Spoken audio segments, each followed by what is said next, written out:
So what's up mga otit, kamusta kayo at welcome back ulit sa channel ko. Ngayong araw na to mga tito, vlog tayo dito sa bahay. Hindi tayo makalabas kasi syempre mga binablagan natin mga otits outdoor setup. Mahirap na, baka mabasa tayo, baka dumami tayo mga tito eh. Kaya dito na lang tayo, mag-update tayo dito mga otits sa bahay. Wala tayong masyadong isda ngayon mga otits, talagang simot. Simot talaga mga otits kasi may bumili sa atin nung isang araw.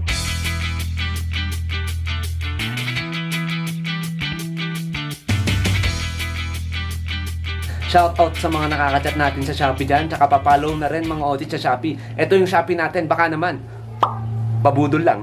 Pabudol lang. Hindi. Yun.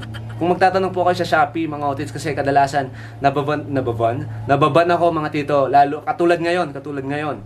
Ban ako sa Facebook 1 month mga tito. Kaya malaking tulong, malaking bagay mga audits kung share nyo mga tito yung ano natin, yung link ng mga video natin sa YouTube. Share nyo sa mga GC, sa mga group ng isda, mga otit. Malaking tulong talaga yon. Dito naman tayo mga tito. Dito muna tayo dito. Ang kalat to. Hindi pa naligpit mga otits kasi may dumalaw nung nakaraan nga. Yan. Ano-ano na dyan. Gulo-gulo na yan. Bahala na sila dyan. Yan. Yan yung mga pinagpilian yan kasi. Yan. So dito tayo mga otits. Eto may giant naman dito. So ito yung mga fry ng giant natin mga otits. Ayan. Konti lang to mga tito eh. Ayun o, yung iba nagtatago dun sa may saging. Ayun o, nakikita nyo lumalabas dun sa may mga dahon ng saging natin. Konti lang siya mga otits, pinilit ko lang talagang i-breed. Ito na lang, malaki talaga yung tulong ng Miracle Potion natin kahit papano. Natulungan tayo makapag-breed ulit para makakuha tayo ng giant line. Multicolor to, ni Bro Mark. Nakasalang yan. Balitaan ko kayo mga tito kapag medyo malaki na. Baka mausog eh. Ito, may fry din yan. Maliliit pa. Tapos ito. Ayan, may mga Friday niyan dyan. Baka mausog mga otit, susunod ko na kayo i-update. Tapos ito pinag-aanuhan ko lang, pinag-i-stockan ko ng water. Siguro mga 1 week na to. Pinaglalagyan ko lang yan ng ano natin, ng stock water. Kasi mga otits, marami tayong binread ngayon. Ayan, meron tayong binread dito eh. Ito binread natin. Ilan yan? 2, 4, 5. 5 yan, 5. Ano yan? 6 talaga yan. Pero 5 dyan yung nag-success. Kasi tomboy yung babae. Tomboy yung babaeng beta. Nasaan na yun? Ayun o. Iniwan ko na nga siya dyan eh. Ayan, tomboy yung babaeng yan. Tomboy yung babaeng yan. Tomboy. Ayan o. Ayan. Tomboy yan mga tito. Ayan. So, eto. Ayan, 5 yung nag-success sa atin. Eto sila mga otits. Yan, hindi ko na bubuksan mga tito kasi baka mausog na naman. Ayan, tsaka hindi talaga ako nagsisilip-silip. Nilalagyan ko na lang ng date kung kailan ko tatanggalin yung mail. Tsaka nabobosohan ko naman sila mga otits kasi naglagay ako ng mga awang dyan.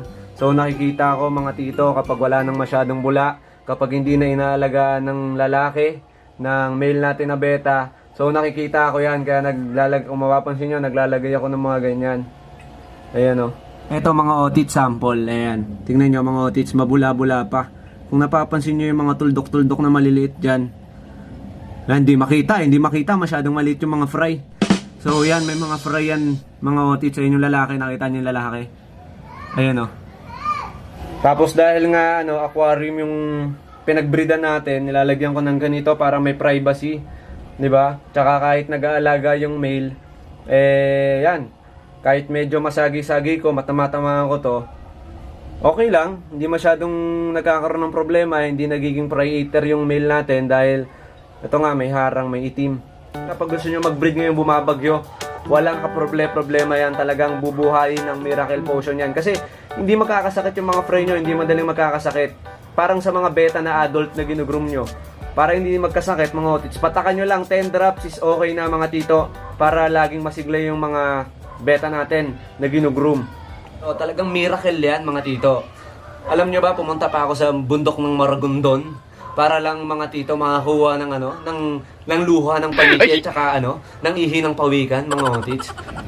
So ito mga otits, spray naman ng beta. Ayan o, kung nakikita nyo naman gumagalaw mga tito. Ito medyo malaki na. Ayan. Pag magbibreed kayo mga otits huwag kayo masyadong maiinip. Medyo maliit talaga sila. Pag naglakihan yan, ang dami pala. Diba? So, ayan mga tito, ito lang medyo yung nakikita natin dahil medyo maliit pa tong mga to. Days pa lang to eh. Ayan o. So, meron pa yan doon mga tito.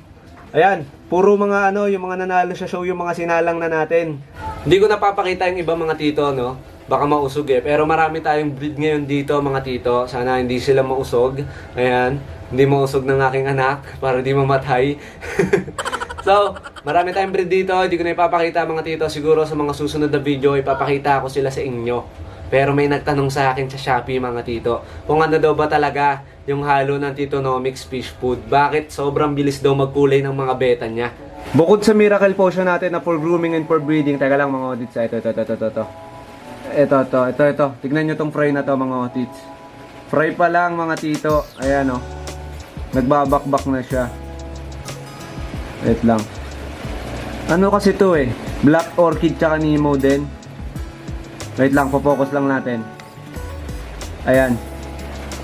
Ito siya oh. Tingnan nyo. Bukod sa miracle potion natin na color enhancer mga otits, kaya tingnan nyo. Fry pa lang mga otits oh. Oh, pabakbak na yung kulay niya. Ayan oh. Nung una, Black Orchid na siya oh. Tingnan nyo.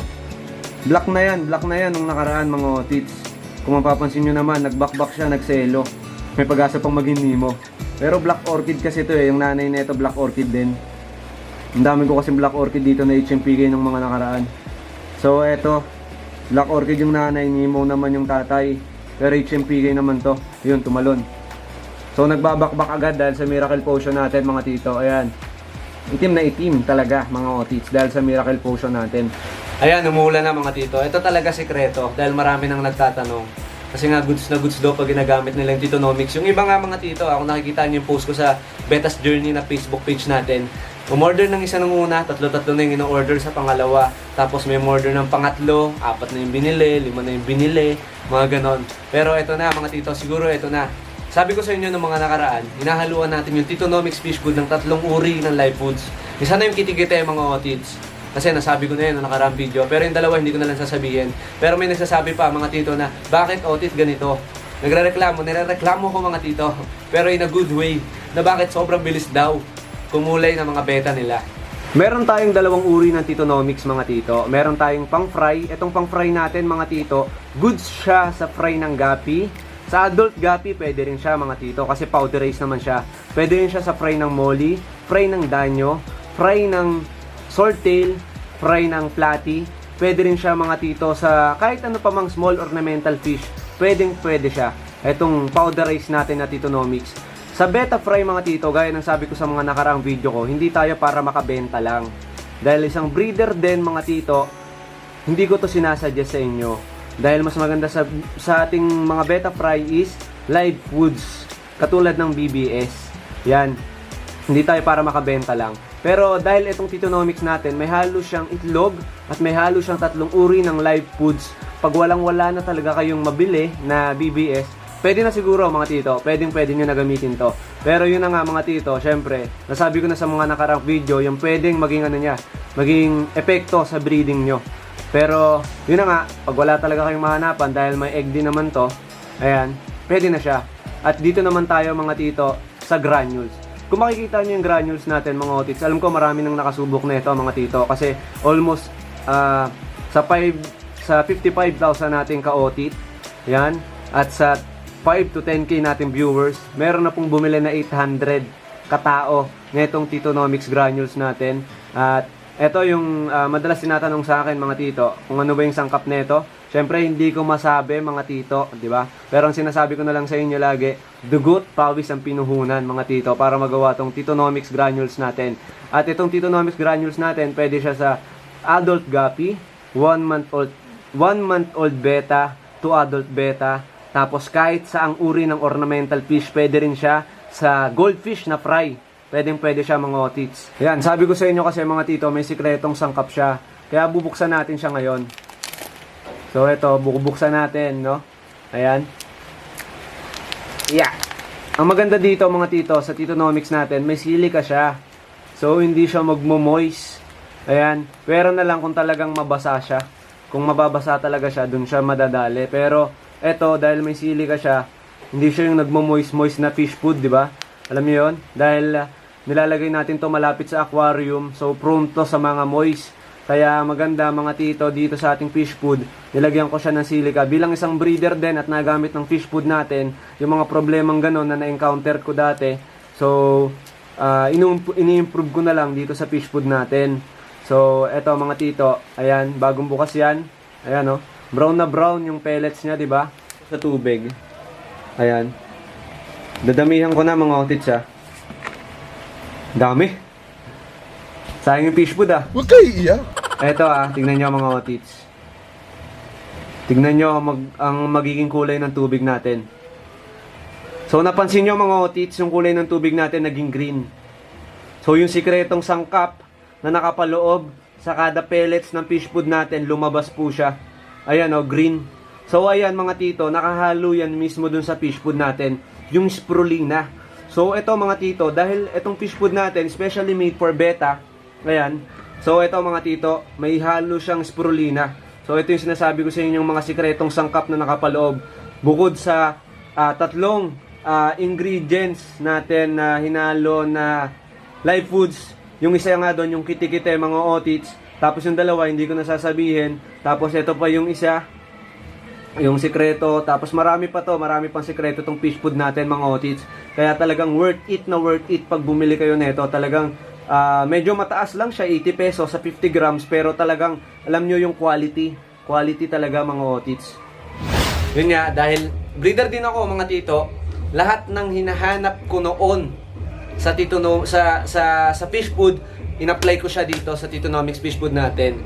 Yun nga, hindi madali na maglagay ka ng live foods, maglagay ka ng mga ganon. Sipin nyo mga tito yun na lang. Binigyan ko kayo ng example na akala nyo brown lang siya, 'di ba? Brown lang siya. Alis wala kayong makikitang pagka-green dito, ayan oh.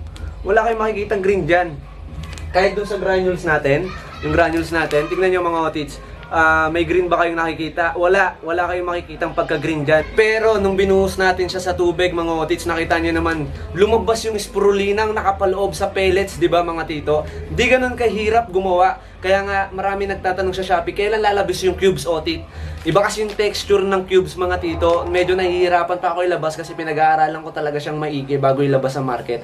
So yun mga tito, sana nalinawan kayo. Dito ako siguro tatapusin yung video. Sana mag-ingat kayo palagi mga otits. Ayan. Sa mga nakikwit dyan, alam ko babalik rin kayo at kita-kita tayo sa finals. Gaya na sinasabi ko lagi, kita-kita tayo sa finals mga otits.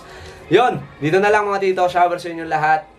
Ingat, stay safe, God bless. Sa mga gusto mag-avail mga otits, available po to sa Shopee natin. Yung link nandun sa comment section. Fish!